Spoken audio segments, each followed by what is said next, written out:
માસ employment મેળો 2025નું ત્રીજું સંસ્કરણ દિલ્હીના લલિત હોટલમાં યોજાયું. મેળામાં 160 થી વધુ ટ્રાન્સજેન્ડર અને નોન બાઇનરી ઉમેદવારોએ ભાગ લીધો. ટ્વીટ ફાઉન્ડેશન અને ઇનહાર્મોની દ્વારા સામાજિક ન્યાય અને સશક્તિકરણ મંત્રાલયના સહયોગથી આયોજિત આ મેળાનો હેતુ 100 નોકરીઓ માટે પ્લેસમેન્ટ સુનિશ્ચિત કરવાનો હતો. અગાઉના વર્ષોમાં 77 અને 58 ઉમેદવારોને નોકરી મળી.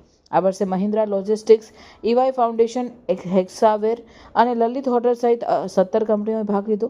મેળામાં interview, sanitisation workshop, networking session અને સમુદાય કલાકારોના પરફોર્મન્સ પણ યોજાયા. આ મેળો માત્ર નોકરી માટે નહીં પણ સમાવેશ, જાગૃતિ અને સશક્તિકરણનું મંચ બની રહ્યો. અભિના આહિર અને અનુપમા ઈશ્વરને જણાવ્યું કે ભારતમાં લગભગ 50% ટ્રાન્સજેન્ડર લોકો ગ્રેજ્યુએટ છે, છતાં પણ ભેદભાવ અને અનુકૂળ માળખાની અછતને કારણે તેઓ નોકરીથી વંચિત રહે છે. તેમણે કોર્પોરેટ જગતમાં વધુ સંવેદનશીલતા લાવવાની જરૂરિયાત પર ભાર મૂક્યો. આ મેળામાં એન્ડી કશ્યપ જેવી પ્રેરણાદાયક કથાઓ પણ પ્રકાશિત થઈ, જે 3 મેન તરીકે ક્યારેક મોમોઝ વેચીને ગુજરાન ચલાવતા હતા અને આજે DEI એડવાઇઝરી ફર્મમાં કામ કરે છે. આવા ઉદાહરણો દર્શાવે છે કે સમાવેશી ભરતી કેવી રીતે જીવન બદલી શકે છે અને સરકાર તથા ખાનગી क्षेत्रના સતત सहयोगની જરૂર છે. जो है इससे 3 चीजें हो सकती है. एक तो ट्रांसजेंडर जो कंपनीज है वो सेंसिटाइज हो जाएंगी, वो और ट्रांसजेंडर्स को इंटरव्यू करेंगी, उन्हें सहभागिता से जॉब मिलने में फायदा करेंगी.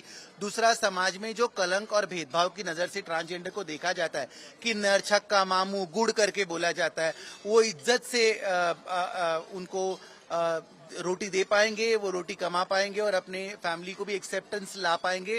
और तीसरा मुख्य धारा है कि समाज में ट्रांसजेंडर भी समाज का एक हिस्सा है.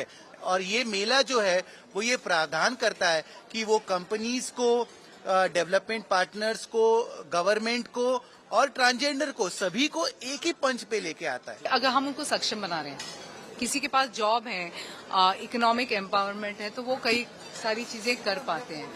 कई सारे, जैसे आपने देखा डेटा में भी 43%, 50% करीबन ग्रेजुएट्स हैं.